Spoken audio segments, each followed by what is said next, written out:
Alabama, I am streaming again. This is, I think, the third time I've been streaming today. So if you keep getting pinged and it bugs you, I'm not sorry. My name is Jared Budlong. I'm running for governor of Alabama as an independent, and I am streaming on multiple platforms right now. So if you see this in the past and you want to catch a next live video, please. I'm gonna sound like a YouTuber, but please like and subscribe and hit the bell, whatever platform you're on. Make sure you hit notifications. So a little bit of housekeeping. I am running as an independent, and I believe you would like to go by Ray. So Ray wanted to schedule a meeting to talk more about, kind of where I'm coming from and what's going on. Uh, we found each other, I think, on TikTok, if I remember correctly. Yes, So sir.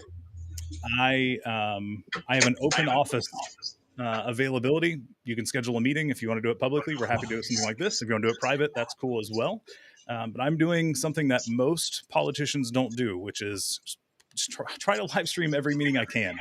Um, as long as my technology is behaving, I will live stream meetings as possible. And that includes campaign meetings. So if you aren't following me on the social media platforms and you want to see kind of some inside baseball for politics and a campaign, come do it because we're live streaming all those meetings. So now that the housekeeping bit's out of the way, one more, sorry, TikTok.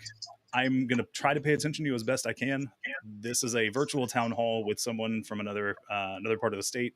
If you want to see any of that or interact in any way there, YouTube, Twitch, and Facebook. So, Ray, I will hand it over to you because this is your meeting with me. So ask whatever you want, and I will answer to the best of my ability. Well, Mr. Bedlong, I think the first question that I absolutely want to ask is what makes you think that you are qualified to be governor of Alabama? That's a very fair question. Very fair question. So, the last 4 years of my career have been spent as a project manager for a marketing agency. And what a lot of people may not realize is as a project manager or a manager in a lot of roles is getting multiple types of people to get onto the same page to do a thing. Is the kind of the broad way to handle that. So in mine specifically, I talk to artists, I talk to developers, and I talk to clients, and get them all on the same page to get to an end goal, which is to make sure the client gets what they want. So for me, that translates rather well to a governor role where my clients, the taxpayers, are paying me to make sure the state heads a certain direction. And my job is to hire people for key positions. We had an operations meeting earlier, so if you didn't miss that, go back and watch it. It's kind of a hoot because we have a lot of positions that I get to fill later. But filling those positions and making sure each of those departments are doing their job to make sure Alabama as a collective is heading into a progressive state and heading further into the future and progressing and making sure society's better for all of the residents here in the state. So I think that answers your question succinctly. And if you want me to clarify any of that, I'm happy to do so. From checking out your website, a lot of your stances don't line up with some of our current elected officials, which, of course, I am not opposed to. Yeah. But how would you go about getting them to agree to at least implement some of what you're trying to do? Meaning the people that I hire or the legislature? Like, who do you mean by they? The legislator. Yeah. So some of that's just going to be actual influence, right? So like I'm the executive branch, the head of the executive branch of the state. So a lot of that will just be influence and saying, hey, like this is what the state wants, and part of that will also be using veto power. I mean, I would have the ability to do line item vetoes on legislation that's trying to be passed. There are some limitations on that because if a certain group has a majority of our legislature, then they can override that. But I can at least push back in a way that tells them that we're serious. Part of that is going to be up to the rest of you. So as much as I would love to say, like, I can force their hands, I can't. And that's actually a good thing. It would be nice if I could just like, hey guys, guess what? That would be to get what I want. That would be nice. But I'm also not here to get what I want because I have a very limited view and understanding of our state. Um, I'm a white cisgendered heterosexual man from Daphne, and that's what I've tried to explain to, um, or at least say out loud to a lot of people. Is like I understand that. Like I understand that my perspective is limited. Like I fully understand that. So what I need is for the rest of the state to tell me what we aren't doing to help those groups that aren't represented by a cisgendered heterosexual man, or woman who's currently in office. So uh, that got slightly sidetracked, but to get back to your point on how I would actually implement that change, hiring and firing the right people at the heads of those departments, the cabinet, would be a good start because they have some control over the actual operation of the state. Laws are a different situation; like those I can't change directly. Not in any meaningful way. I kind of have the last say so on whether or not they get approved to an extent, like we talked about earlier. But I think that minus the slight sidetrack, I think that answered your question. And if not, again, let me know. My next question would be, what would be your number one priority as governor, and how would you go about implementing it?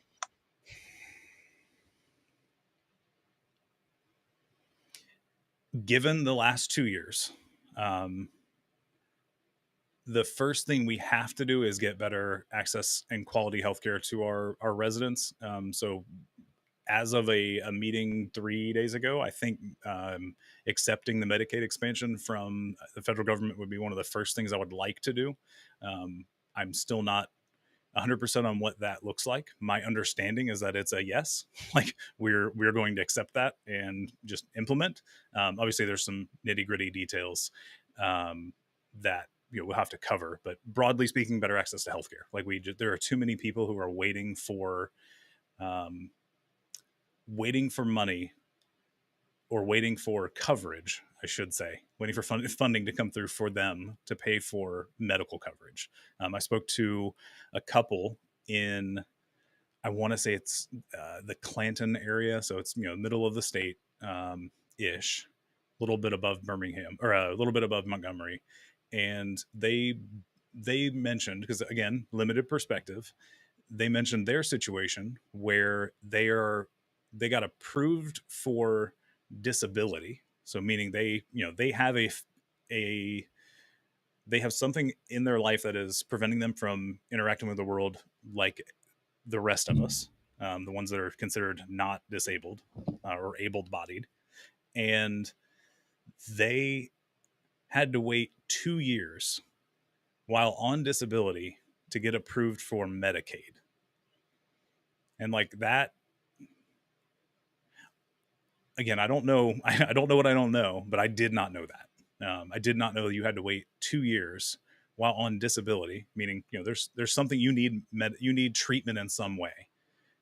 You have to wait 2 years to get Medicaid, and some people are like, oh yeah, well just get regular insurance. Well, like there's issues there that a lot of people don't know about, and one of those is you're limited on how much income you can make while still being on disability, and that number is very very low. For that couple specifically, it's $1,400 a month. So you can't realistically expect somebody to live off of that and pay for out of pocket insurance, because if you're on disability you can't make extra money. Like the whole system needs to be rethought. But insurance or health coverage would be a primary focus initially. I think that's something we can impact quickly, that would benefit a ton of people. Thank you for that. Obviously, that question seems to segue, at least for me, into your opinion on Roe v. Wade, and not just the implications that Roe v. Wade itself has, but also the larger implications of that being overturned. Yeah. So again, I'm going to reference meetings that I had earlier today because it's fresh on my mind because I've had three, and specifically abortions. Alabama already has a trigger law or a zombie law, depending on what you want to call it. I like the language around zombie law because it's, it's waiting to come back to life, even though it was implemented um, recently. But it's essentially waiting for the federal regulations to go away so that we can implement as a state a more strict regulation around abortion specifically. So we that's something that's front of mind right now, especially with the Roe v. Wade decision. But broadly speaking, there are concerns about a lot of things. It's interracial marriage. There's some voting rights concerns. There are um, uh, education concerns. I know Texas is currently trying. I know it's not our state, but it's a something else to consider. They're considering changing who they will cover for their education because the Roe v. Wade decision is similar to one that was made for them. I think it's Brown v. Board of Education in Texas. I'm going off memory, so don't get mad in the comments wherever you're watching. Correct me, and I'll correct it live here on the air if you know the which one it is. But I think it's Brown v. Board of Education, where they are required to fund education for undocumented children. And they literally said, "Cool, we can't wait for this to change so we can stop doing that." And it's things like that that a lot of people aren't realizing, that there are very very big unintended consequences. Unintended might not be the right word because I think they're intended by some people, but unforeseen consequences that they're focused on. For whatever reason, they're focused on not allowing abortions, and they don't realize that that decision is more about privacy than anything. And things like HIPAA laws, the HIPPA. I don't remember the exact acronym, but it's like Health Insurance Protection and Privacy Act or something along those lines. But it's the one basically says your doctors can't release your medical information without your authorization. If you no longer have your privacy rights, then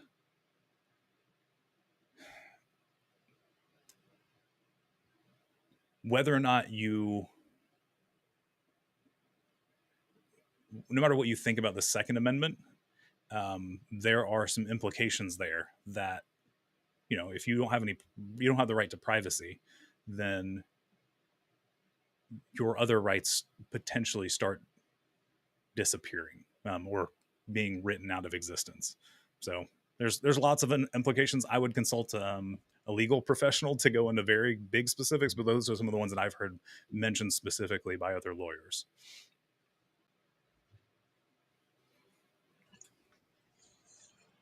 Thank you for expanding on that. When it comes to educational funding, Mm-hmm.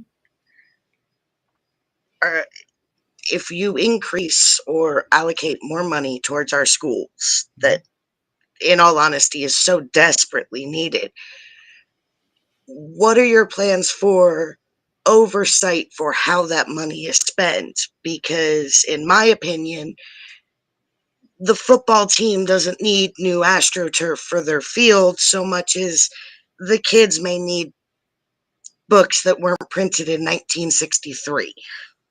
Yeah. Uh, and directly influenced by groups like the United Daughters of the Confederacy. I 100% agree. Um, as for how to manage how it's being spent, um, as much as people don't like state standards, there's a difference between a state standard for the quality of education versus like standardized tests.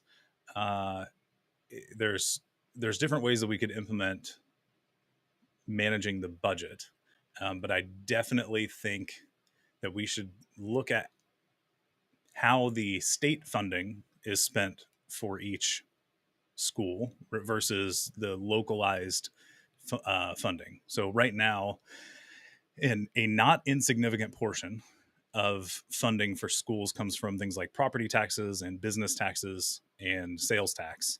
And um, I, in my head, as a spitball idea, because this isn't a policy per se, but that stuff, if you want to spend that on your football team because that's your local piece, then maybe so. But the funding that comes directly from the state should be there to help educate. That should actually go towards supplies, teacher pay, and all of that, and that needs to be equitably distributed um, rather than equally. I think equitably is the right word for that, because there are I call them historic uh, considerations. It's probably the best word. We need to consider history and why certain communities don't have the funding that other communities do. So I'm not saying we should give every school the same dollar amount for every kid, because I don't know that that's the right answer, especially since we already have some complicated funding setups. But we need to relook at how we distribute those funds, because our internal report cards, the ones that we turn in ourselves, the different boards of education turn in a report card at the end of the year. Um, the last couple of years are not complete because of COVID, but I was looking at those last week, I believe, and I found 3 different school districts that, sorry, 3 different boards of education. So it was Shelby County, Jefferson County, and Baldwin County. They all have roughly the same median income for their residents, and there is a drastic difference in the report card for Jefferson County. So that the families make roughly the same amount on average. And, it's statistics, so things can get thrown either way. But on average, they make about the same amount of money. The teachers all have roughly the same amount of experience. They're in the right fields. Not ironically, but coincidentally, Jefferson County has more. I think it's more master degrees for their teachers, but somehow the grade for Jefferson County is lower. Um, I don't know. I don't know how that money is distributed, but I have a feeling that it's not distributed equally. Because I can't think of a good reason off the top of my head. And while I was looking at it, I didn't see anything in the reporting that would indicate why their report card in Jefferson County was lower. So I have to assume the funding's not going to the right places. So I'm not entirely sure that actually answers your question, though. It at least reassures me that you are aware of the issues with the funding in the education system. Yes. Yeah. Like the rural communities do not get the same funding or quality education, partially because of the funding, than some of the wealthier communities. So and I live in Baldwin County, so like I'm fully aware that we're privileged in this area to have a very good education. It's why a lot of people move to certain areas, is because especially with families, they choose the place that's going to give their kids, at least should be giving their kids, a better education. And the fact that that is a deciding factor is kind of should be telling that there's a problem. Like, we're picking areas because it's going to teach our kids better, not necessarily because you have a better job there or anything else. It's I'm moving there because my kids have a better chance, and it shouldn't be that way. We should be able to teach all of our kids a quality education, whether they are in I'm trying to think of a small town, Alabama, versus Daphne, Fairhope, Chelsea. Like, I don't know, some of the slightly more well off. Chelsea's not. It's growing, but anyway, I'm getting sidetracked with that. So one more thing I wanted to touch on is your prison reform Hmm. and the poverty to prison Pipeline. railroad. Yeah, it's a pipeline. Hmm. Yeah, pipeline. That's the word I Yeah, was looking for. Thank you. yeah. So, do you have a specific question, or do you just want me to, quote unquote, riff on that for a minute? I would like to allow you to riff on that. Like I Sure. said, when I want to set this up, I want to make sure that your message gets out more than my questions get answered. Yeah, I'm good with it either way. So, um, side note, my wife calls me her little social butterfly because if somebody lets me, I will just talk and talk and talk. So, at 10 o'clock at the latest, I will have to end this live. I know we scheduled for half an hour. I can go an hour. After that, I will have to cut it off. But the prison pipeline. So it's not just poverty. It's actually there's a school to prison pipeline. There's poverty to prison. It The problem isn't it's not one sided. It's not that poverty alone is what sends people to prison. Um, it's a part of it because if you're poor, you do what you have to in order to make ends meet, and a lot of that ends up being illegal activities. So that happens. I get it. Uh, but what we do, and it's not our state, sorry, it's not just our state, we, instead of trying to solve the actual problem of why someone is doing crime, which is, in this case, we're talking about poverty, we're just trying to punish them for the thing that they did, not try to stop them from having the situation that causes them to do the thing we don't like. So in this case, we don't try to solve for poverty. We just want to punish the crime. So um, a large percentage of the admissions to the Department of Corrections in 2021, it's something like 66% of the admissions. I'm going off memory from about 2 weeks ago. There's about 66% of the admissions were all for crimes that are generally related to poverty. So it is burglary, theft, manufacturing with intent to distribute drugs, having drugs or being on drugs, and God, there's one more. There's a fifth one. I can't remember what it is offhand, but it was like 66% of the 6,000 people that were about 6,000 people that were brought in last year. I'm going off very a couple weeks ago, but anyway, the 66% is close. 66% of them were all for poverty related crimes, or typically associated with poverty. And I'm not sure a lot of people realize, but like when you're already poor and you are convicted of that crime and brought into prison, A, you're not now earning money because we don't pay our prisoners or the incarcerated folks. We don't pay them practically anything. If the state pays them at all, it's 15 to 25 cents an hour. So if you're, I think you're aware of this, but anybody else who's watching, 15 to 25 cents an hour if you're working for the state while in incarcerated. If you're working for an outside service, they have to pay you minimum wage, which is $7.25 an hour. A lot of that's hard labor, so it's not really enough anyway. But you're incarcerated, earning practically nothing, and while you're in prison, you still have to pay for things. So, for instance, healthcare, like you still have to pay copays, and you still have to pay for if you have to go to the dentist, you still have to pay for that visit. Like all of that stuff still costs you as somebody who's incarcerated. Phone calls are ridiculous. The cost for those, and if you can't afford it based on I'm going to use the term slave wages because that's what they are. If you can't afford those things on the slave wages you're being paid, then that becomes debt that you have to pay once you're released. So if you get released, depending on the Pardon and Parole Board side note, so once you're released, you now owe more. So you were already poor. not being able to make ends meet. So you're committing crimes to make ends meet. You go into the system, come out with more debt than you had, and based on recidivism rate, you're not being taught skills that will get you a job, or if they could get you a job, they're not going to hire you because you're previously incarcerated.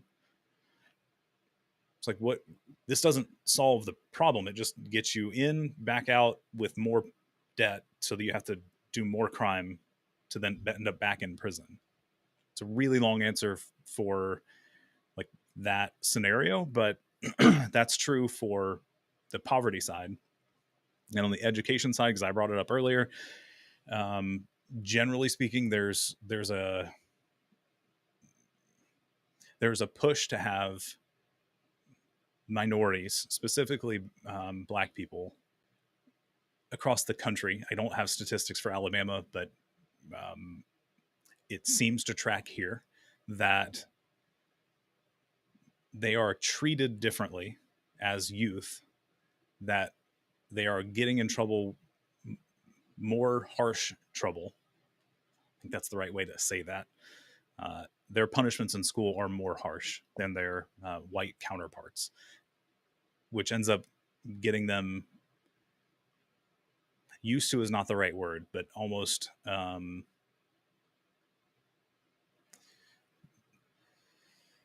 they are pushed into that cycle of not aligning with authority, which ends up getting them into that pipeline, heading them to prison. And there's a gross not statistic, but a gross correlation that organizations use based on education rates and levels at certain points in time. So I think fourth grade and graduation are the two main ones. But at fourth grade, they can correlate the reading level of the youth that are in school to the graduation rate in high school. And the graduation rate is correlated to criminal behavior. So there are organizations that take fourth grade stats and say, all right, cool, it looks like we've got a higher percentage of fourth graders who are, below average on reading. Well, so they're in fourth grade. In 8 years, they are going to be potentially graduating. Based on statistics, there will be more people who won't be graduating, which means we're going to have more criminals, which means we need more prisons. And like, that's a thing that actually happens nationally. I don't know how often it's used in our state, but that's that is some way that they're connected.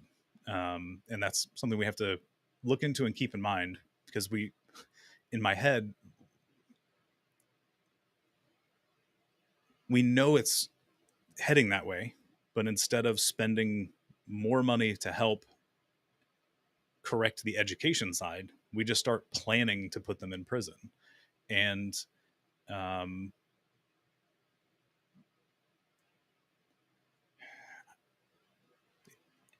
to most white people, it seems like a jump, but that's on purpose.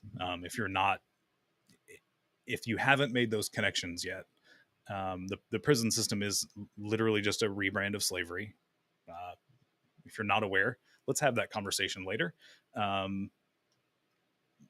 Go read the 13th Amendment again for yourself first, though, and then we can have that discussion. Hit me up on social media. But it is very much intentional to be putting more people in prison rather than trying to prevent them from having to go into prison. And we do that by any means necessary. And that has to be brought to light to the public. Because not a lot of people think about it in that way. They just want to punish people for their actions, not realizing that our state and our country as a whole imprison more people per capita than anywhere else on the planet, and not by a small margin. The last statistic that I remember seeing was that we are about a fourth of the population of the world. So the US has about a fourth of the population of the world, yet we incarcerate 25% of our prison population is 25% of the world's prison population. And those numbers, the math ain't mathing. If anybody's heard that that phrase before. Like that literally doesn't make sense. Like it shouldn't be that way. Just like if we have, I don't know, um, twice as many black people being arrested and put into prison for drug offenses as white people, but they do drugs at the same rate. Like, why do we have twice of one group going in? That's not a fluke. It's it's a part of the way the system is set up. So um, that that is why I'm running, is the wake up call I had around the prison system when we allocated a quarter of our COVID relief, $400 million, to make new prisons. And if that wasn't abhorrent enough, the justification should wake you up. The justification we have as a state for taking 20% of our COVID funds and allocating it to prisons, which we've signed a contract now for roughly $600 million for a new facility. The justification was, hey, there's a part in the COVID relief bill that says we can use these funds to offset lost revenue. And that was our state's excuse. We lost revenue, so we're going to build more prisons. Like, I don't know why more people aren't pissed. Like, I don't, and that's the reason I'm running. And I think I've talked to you about this, Ray, but like, if you're just now finding out about me and why I'm here, like, we had at the time 10 or 11 people running for governor. It's probably more at this point. I've stopped caring because I don't hear anything like this from anybody else. And I'm running until November 8th. Like, win it or not, I'm running because our state literally is just taking money that should be helping people in a pandemic and planning to spend money on prisons. Like, not that I think it would be better if they had just said, hey, we're building a new prison and we needed $400 million. Like, that wouldn't be good. But it's sat since October, just waiting to build prisons. And we're in the middle of a pandemic because it's not done. Like, I could talk about that. I could get frustrated at that for a long, long time. So I'm going to stop there unless you have something you want me to keep talking about on that regard. Cause like that eventually will just make me mad. I mean, I'm mad. I mean, outwardly pissed. Cause I don't know. I was talking to, whatever. Do you have anything else? Cause That, I'll be honest with you, I asked that question specifically so that your passion for that issue would come through, because I think more people need to see how much you care. And it's, man, there are people that care. Like, you care. People on TikTok are sending likes. Thank you. People care. My frustration is with those who are trying to run this state. If they care, are not saying it out loud. And the fact that we as a state have a higher per capita incarceration rate. So per 100, or per is it per 100,000? Passion's clouding memory at this point, but the per capita rate for us, our incarceration for Alabama, is like 3 times that of the U.S. average, if memory stands, and that is higher than we talked about earlier, where the U.S. as a whole is a lot more than the rest of the world. And like, people need to make that connection of the prison system in its current form started, like, we're going to put a number, we'll say 1865. Like, it's not exactly that year, but like, that's when this started. And like, I need you to think about what else happened around that time and make that connection and go read the 13th Amendment. If you don't have other questions, I actually have it and we could read it. I don't think it's I'd rather Uh, somebody else read it at home and make that connection. Um, but like, well, I would like to ask you about yeah, your thoughts on minimum wage and whether you would be looking to raise our state's minimum wage to, obviously, it would help with the poverty problems that we're having and things like that. yeah. So, and I don't have the exact numbers in front of me, but there was some math that was done semi recently that looked at the man, and now I don't want to misquote it, but we're gonna go off Jared's memory at 9:38 at night after three other meetings. So bear with me. We Somebody did some math that um, looked at the rate of productivity compared to the rise in minimum wage, and did a projection of if the minimum wage had stayed constant, like along with productivity, but then also showed where the actual minimum wage went. And it effectively, productivity, meaning how much work we have to do as people to get the same thing done, has gone up exponentially. Like we can get a lot more done with less effort now than we ever have in the past. And like that, most people understand that on a basic level. Because like, I don't know, use the phone in your pocket. Like you can do so much on your phone that you normally would have had to have, a desktop computer for, and you would have to drive home and boot it up and do that and print it and whatever else, right? So we can do a lot more with a lot less effort. And that, in theory, should mean we have increased wages with that, because we're getting more work done, so our wages should go up with it. And then somewhere in the 80s, 81, 82, somewhere in there, if memory is serving, uh, minimum wage stopped growing as high, or as quickly.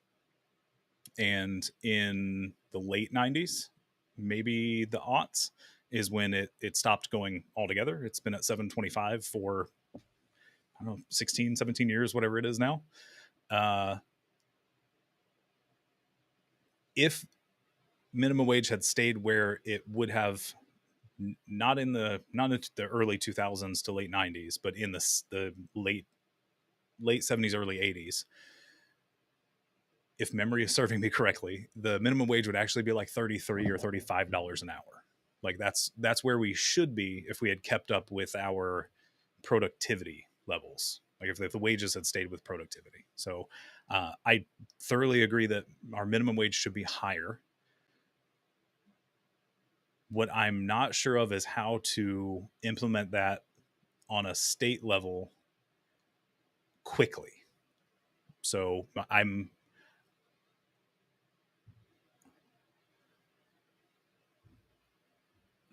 trying to think of the right word. I empathize with small business owners. Like I get that you were running things on a shoestring budget. Like your margins are already super thin. I get it.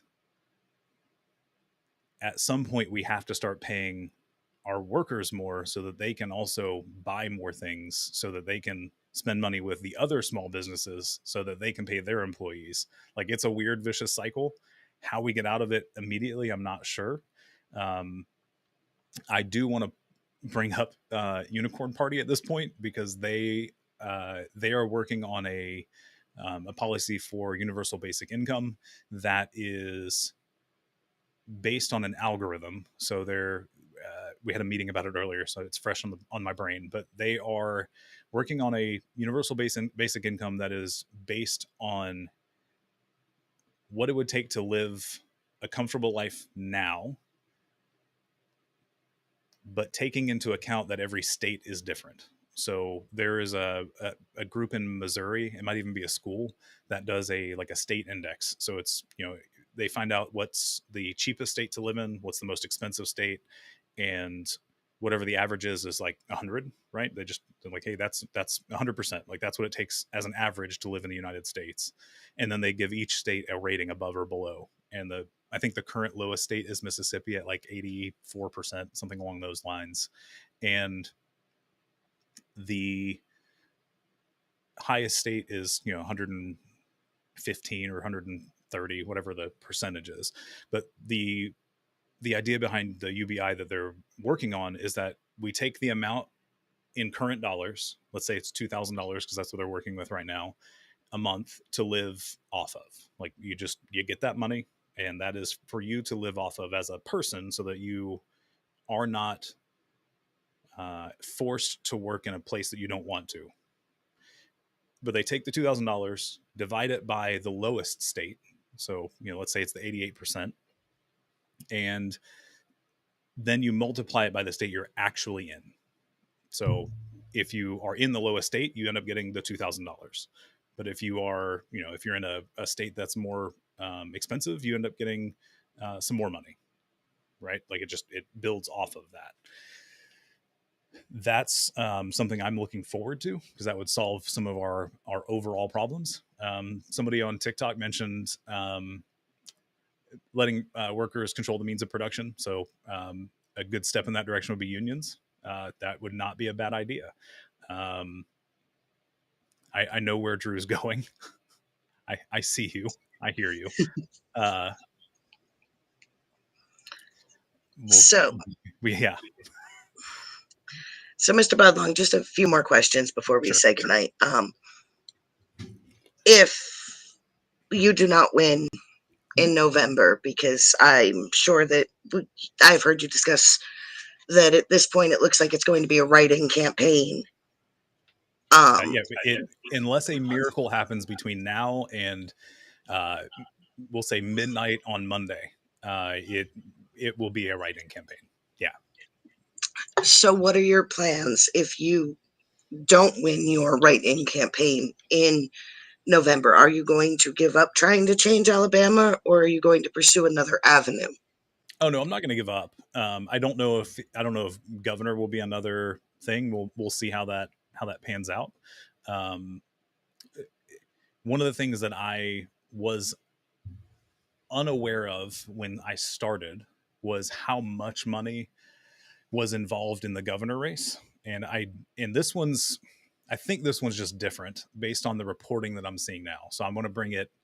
I want to bring it to everybody's attention in case you're not aware, because it's freshly made aware to me through Kyle is a writer for AL.com. I don't remember their last name, but our current governor, KIV, has received $2 million from a single donor company, or sorry, donor organization. They're a nonprofit based out of state in Virginia. And she's received that from one company or one organization, whatever. I don't see the difference at this point. I don't know how I could ethically compete with that amount of money. Would I be willing to accept more money than I have to date? Of course. Like, yes. If everybody in the state sent me $5, like, we'd be fine. But not everybody's going to. I get it. Like, I understand that. But I don't know if there's a way to compete at that level and still remain a decent person. Because if we're getting $2 million, like, there are other ways I would rather spend $2 million than putting out ads. Like, I don't know. That's a tough call. I will have to think about that on November 9th, probably like 15th, after I take a break and like just recover from whatever happens on November 8th. There will be some celebration isn't the right word.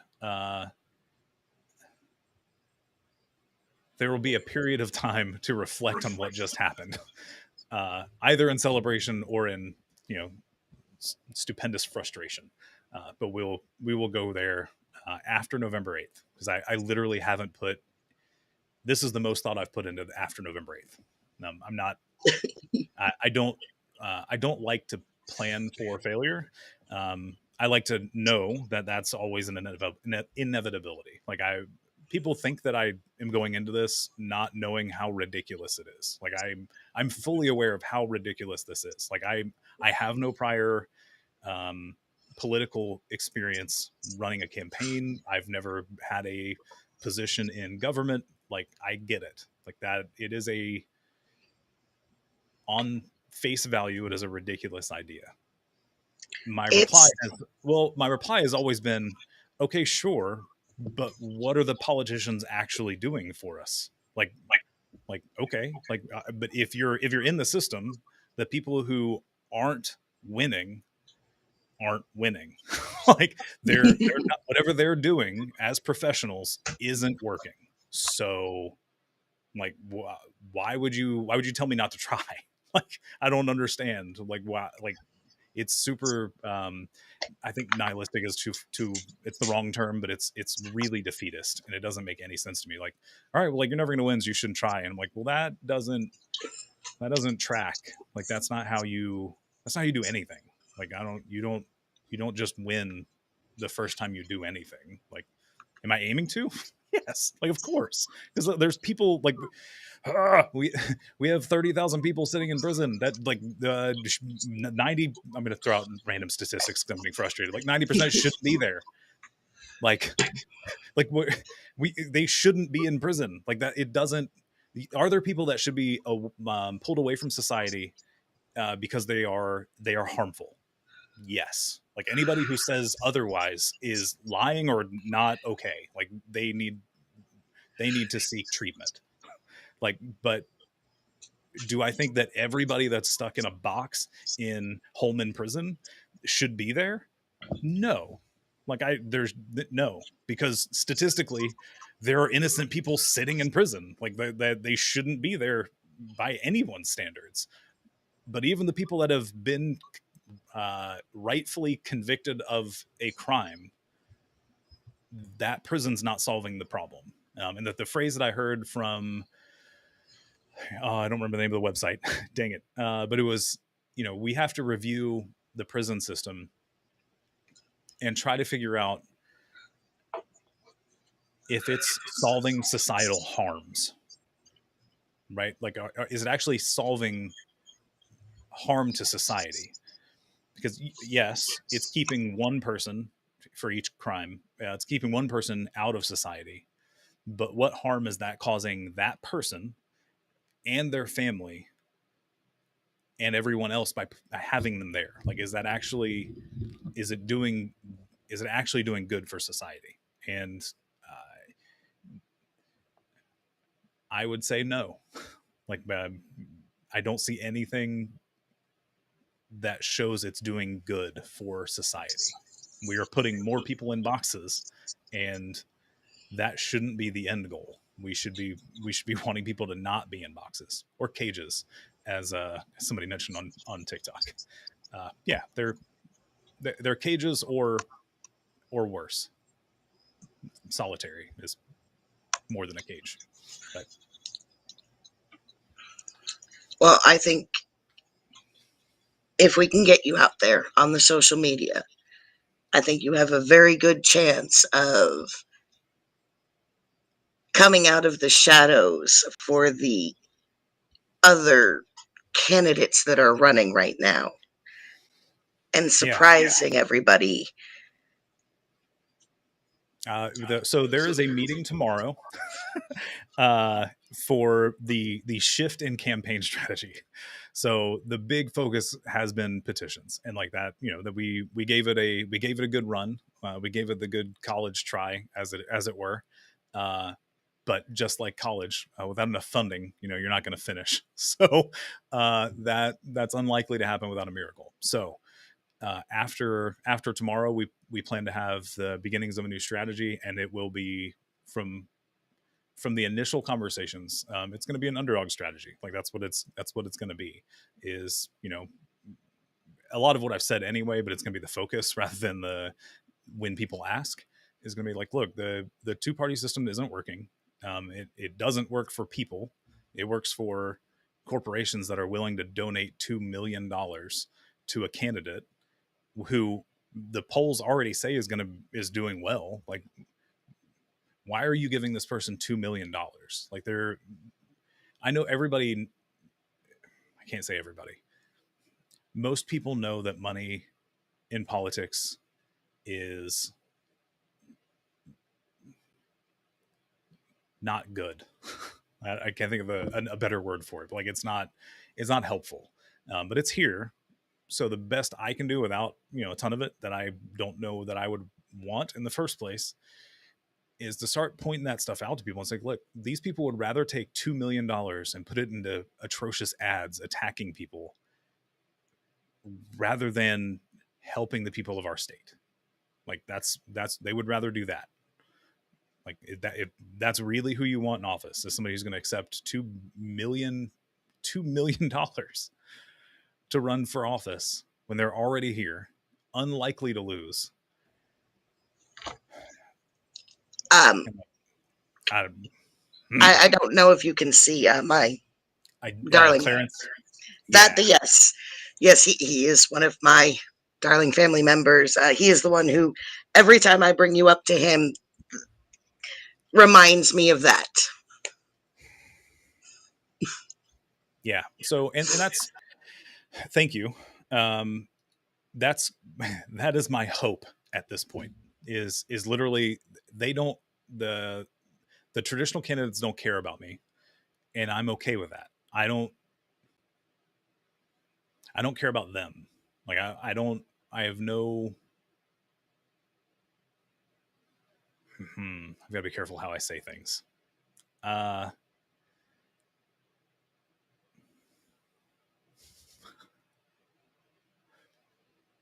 not worried about them. They already have the support that they need, or that they're going to get to end up where they're going to be. Like, that's where we're at. What I am trying to do is reach the last election's stats, the over 1 million people who didn't vote, who were possible voters. Like, they were registered and eligible to vote, but didn't. And like, those are the people that I want to reach, especially the younger crowd. Like, I'm old enough to run for governor, so I'm not a young kid, but I'm also not like 80. So like, I'm hoping I can relate enough to our 18-year-olds to like, hey, I get it. Like, I know what a Nintendo Switch is. I know how to connect routers and Wi-Fi. Like, I can stream on social media. Like, we got this. I might end up burping on camera. I'll try not to do that as often, but like, I want to see their future improved, because I have an 11-year-old, a 7-year-old, and a 5-year-old. Like, I care about how this state is heading for all of those kids, myself included, because I'm like, I'll be here for a bit, unless something ridiculous happens. But like,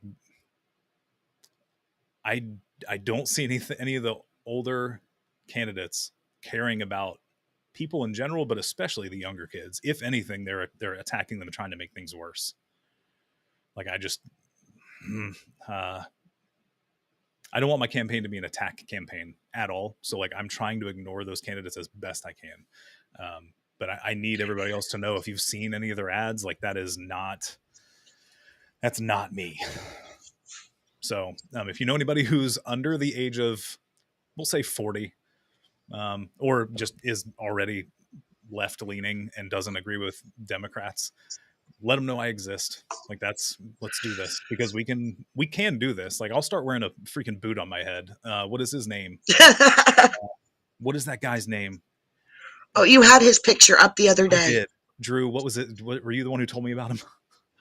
I can't remember. So it was somebody on TikTok who brought him up. He has a ridiculous name. I love him though. Like, oh my gosh! All right, hold on. Politician, because we're at the end. I'm going to do this. Politician with boot on head. Hold on. And Drew, I asked Drew if he was the one who told me. He's like, what? And I'm like, never mind. It's not him. Vermin Supreme. yes. If you don't know who Vermin Supreme is, like, I'll be that dude if I have to. I don't think that's gonna. I don't know. That might relate to Gen Z. We'll see. He literally he runs for office and he wears a giant rubber boot on his head. Like if you don't know what I'm talking about, please go look him up right now when we end the stream, uh, and then realize that like yes, I don't I, care. Like I'm not a regular politician, and I think that's kind of the point. Like I'm not here to be here forever. I don't want to be a career politician. I'm doing this because I hate our other options. Like I don't like where the state's heading, and the people who are trying to run the state don't seem to, they don't want to verbalize it out loud. And like we're past the point where we can try to do this quietly. Like we have to call out racism. We have to do all the things we've ignored for our country's history, but our state's history specifically. Like we have to start calling this stuff out loud. It's like, yeah, no. Like, are there? I'm gonna make some people mad, but like there is it likely that a lot of our police force has white supremacists in it? Yes. Like the FBI has told us as much. Like that's a thing. We have to be aware of that being a thing. Like we have to talk about this in order to move our state forward. And like if you don't want to talk about Confederate monuments having to come down because those were racists who should not be celebrated,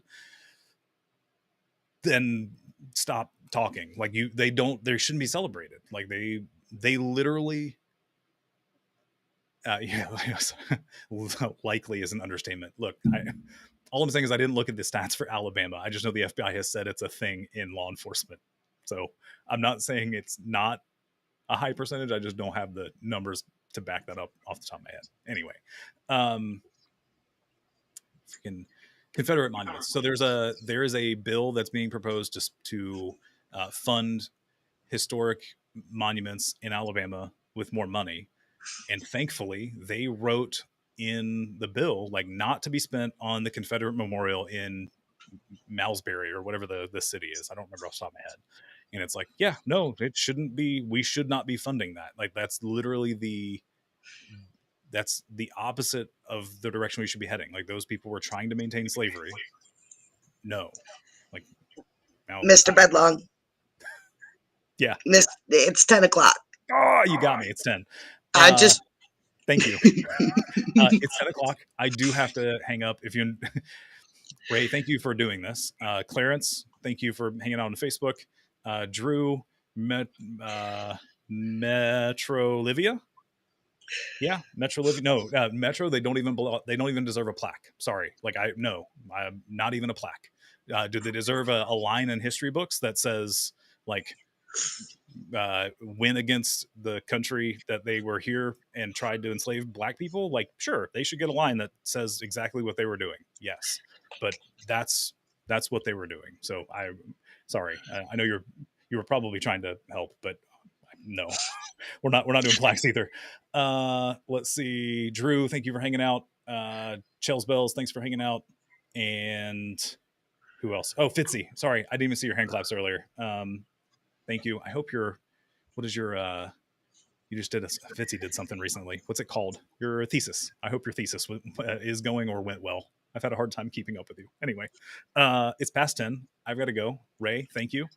Chels, please spread the word. Like, it's a long shot. I get it, but do you really want one of the other options? Like, that's how I've been phrasing it to people. If you want one of the other people that's running, vote for one of them. If you literally don't want to, the only way we change this is by not voting for them.